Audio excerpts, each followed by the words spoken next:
আমি রসুনের আচার বানাবো, তাই এখন কিচেনে এসেছি।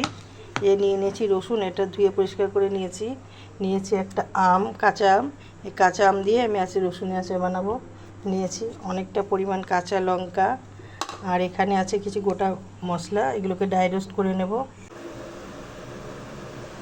এই মশলা 300 গ্রামের মতো তেল গরম হয়ে গেছে। এবার দিয়ে দেব কয়েকটা শুকনো লঙ্কা, আর দিয়ে দেবো 1 চামচ 5 ফোড়ন।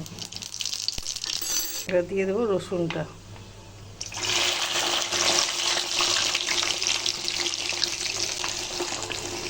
রসুনগুলো আধা ভাজা হয়ে গেছে, রসুন থেকে একটা সুন্দর গন্ধ বেরিয়েছে।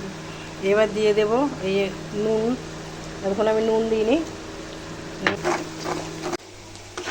রসুনগুলো ভাজা হয়ে সিদ্ধ হয়ে গেছে। এবার এই যে আমটা গ্রেট করে রেখেছিলাম, সেই আমটা দিয়ে দেব।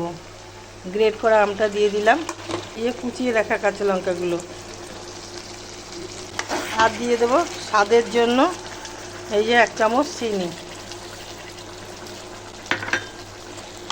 ভালো করে ফ্রাই করে নিই। এবার কালারের জন্য দিয়ে দেবো একটু কাশ্মীরি চিলি পাউডার। ভালো করে আবার পুড়িয়ে খাই। আচারটা প্রায় রেডি হয়ে এসছে সম্পূর্ণ।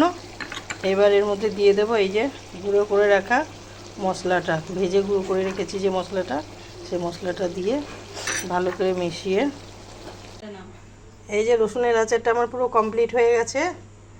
রসুনের আচারটা এখন খাওয়া যাবে না, এটাকে একটা জারে ভরে 5-6 দিন রোদে দেওয়ার পরে তারপরে খাওয়া যাবে।